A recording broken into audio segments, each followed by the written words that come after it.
Hi there. The topic of my little talk today is God is love. And I want to start by asking, what does this phrase mean for you?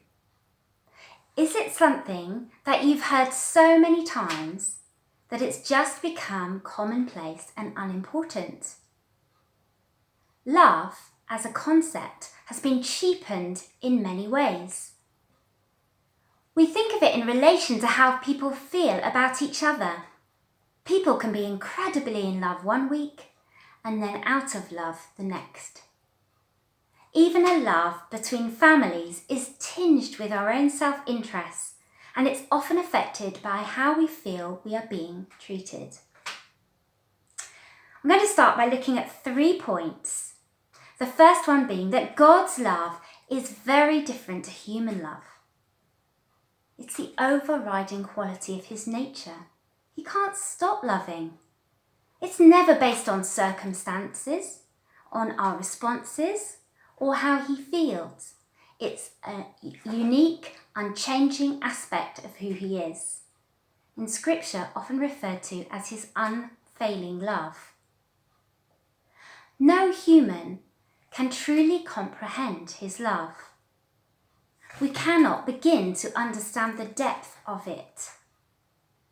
And some famous verses in Ephesians where Paul says, "And I pray that you, being rooted and established in love, may have power, together with all the Lord's holy people, to grasp how wide and long and high and deep is the love of Christ, and to know this love that surpasses knowledge, that you may be filled to the measure of all the fullness of God." My second point is that we quickly leap to the wrong conclusions about God's love.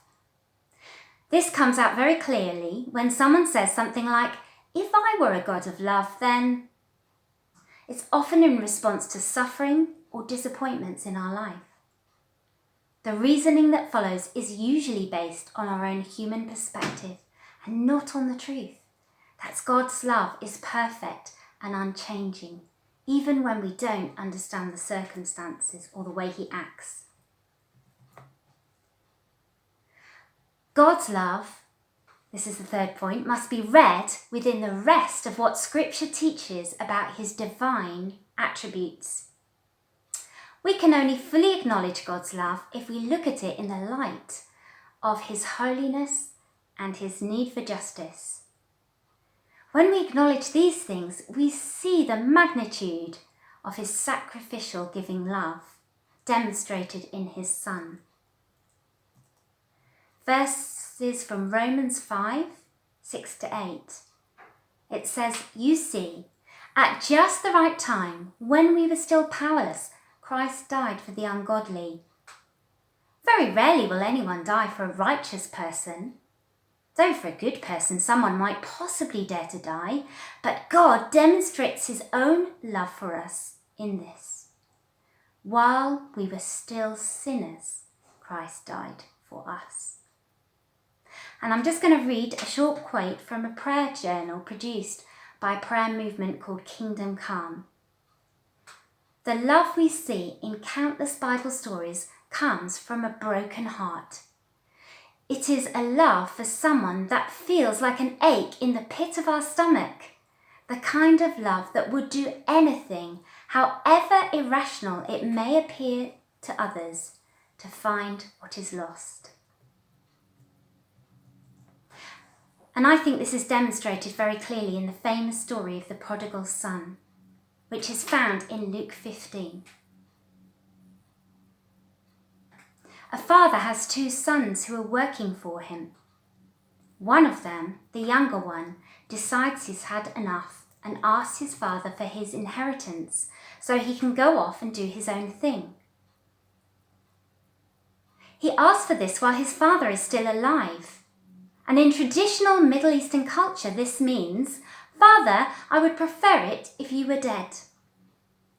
Can you imagine the grief that the father feels as his son leaves, choosing to separate himself from the one who has done everything for him? Sometime later, after wasting all his money and finding himself doing the most shameful job for a Jewish boy, which was feeding pigs, the son decides that enough is enough. He will go back to his father and ask if he can work for him as a servant. Imagine the son as he starts the long journey home, returning with his head bowed, whereas when he left, he went with a confident swagger. He knows that he has forfeited his right to be a son, and that he faces not only his father's anger, but the anger of his entire community. You see, the Jews of that time had a method for punishing any Jewish boy who lost his inheritance. They would break a jar of burnt nuts in front of the guilty individual, declaring that they would have nothing to do with him. The son is prepared to face the humiliation which he's brought on himself, and he walks slowly back to his father's house.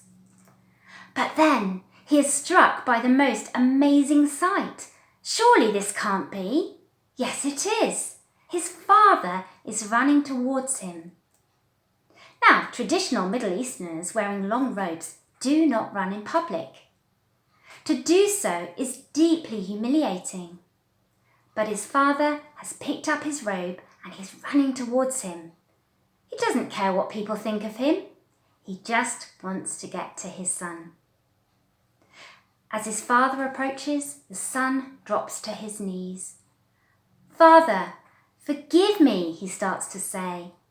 But his father is not listening. In fact, tears of joy are pouring down his face as he embraces his wayward son. You see, the father realizes how his son will be welcomed in the village when he returns in failure. The father knows that if he's able to achieve reconciliation with his son in public, no one in the village will dare to behave differently. The father has covered his son's shame with his love and grace. The story shows the depth of the father's love, God's love.